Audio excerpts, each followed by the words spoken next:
Chapter 3. How they toiled and sweated to get the hay in. The horses knew every inch of the field, and in fact understood the business of mowing and raking far better than Jones and his men. The pigs did not actually work, but they directed and supervised. "Gee up, comrade." With their superior knowledge, it was natural that they should assume the leadership. And every animal, down to the humblest, worked at turning the hay and gathering it. It was the biggest harvest that the farm had ever seen. The animals were happy as they had never conceived it possible to be. With the worthless, parasitic human beings gone, there was more for everyone to eat. There was more leisure, too. All through the summer, the work of the farm went like clockwork. They met with many difficulties, but the pigs with their cleverness and Boxer with his tremendous muscles always pulled them through. Boxer was the admiration of everybody. There were days when the entire work of the farm seemed to rest on his mighty shoulders. From morning to night, he was pushing and pulling, always at the spot where the work was hardest.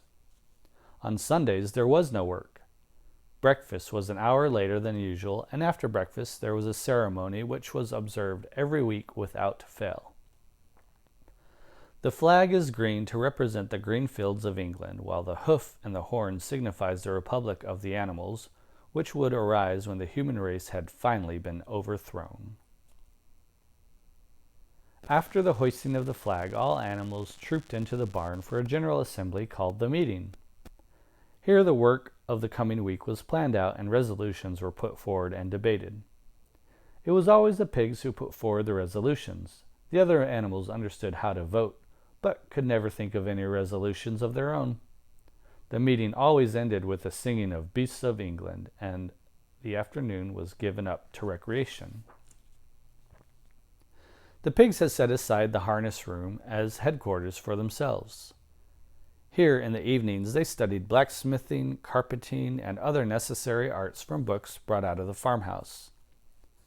Snowball busied himself with the organizing of the other animals into animal committees: Egg Production Committee, Whiter Wool Movement, Clean Tails League, and the Wild Comrades Re-Education Committee. On the whole, these projects were a failure. We are all comrades now. The reading and writing classes, however, were a great success. E, F, G, H. By the autumn, almost every animal on the farm was literate in some degree. A, B, E. It was found that the stupider animals, such as the sheep, hens, and ducks, were unable to learn the 7 commandments by heart. This contained the essential principle of animalism. 4 legs good, 2 legs bad. Napoleon took no interest in Snowball's committees.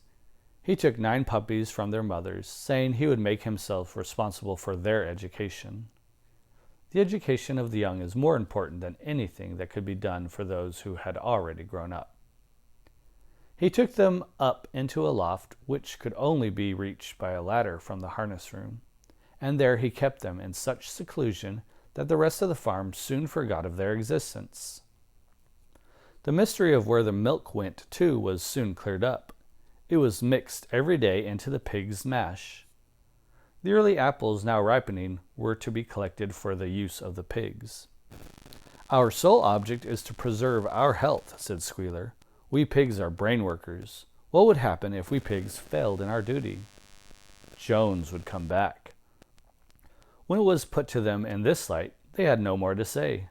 The milk and apples should be reserved for the pigs alone.